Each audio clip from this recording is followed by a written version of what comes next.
For breast cancer patients, the road to recovery can be very emotional. That's why one of the most important parts of the healing process is breast reconstruction.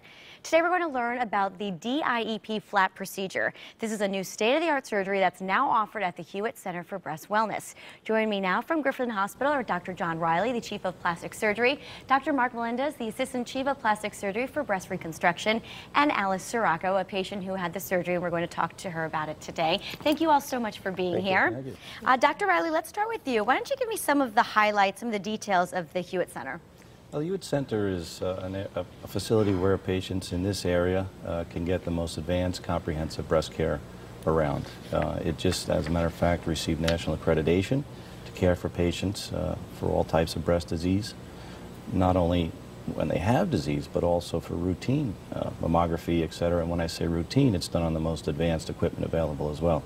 So the center is comprehensive that any patient can receive breast care, including the most advanced types of reconstruction following mastectomy.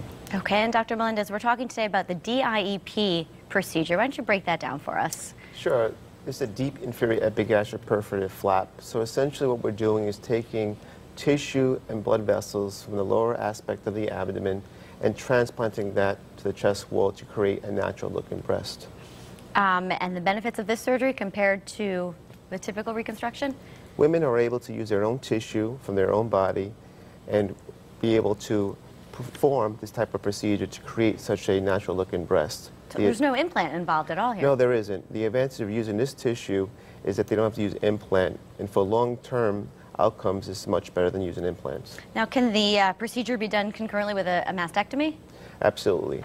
It could be defined either immediate breast reconstruction, immediate delayed, or delayed breast reconstruction. It can be done in tandem with our breast surgeon, Dr. Barajas. Okay. And Alice, let's talk a little bit about your story. We'll invite you into the conversation. How long ago were you diagnosed? I was diagnosed March of 2012. Okay, and I'm sure it was a shock. Yes. Did you go for regular mammograms, or was this? I actually found it myself. You did? Doing a self-breast exam.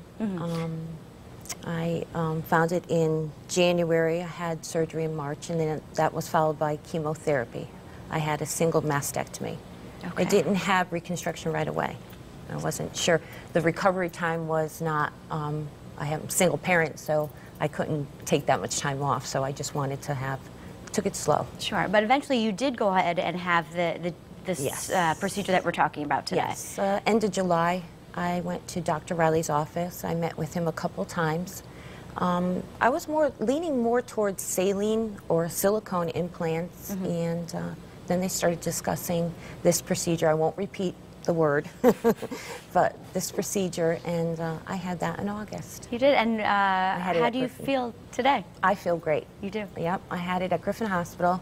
Great place to have it. I had my son there with me a couple nights, good. so that took a lot of stress away.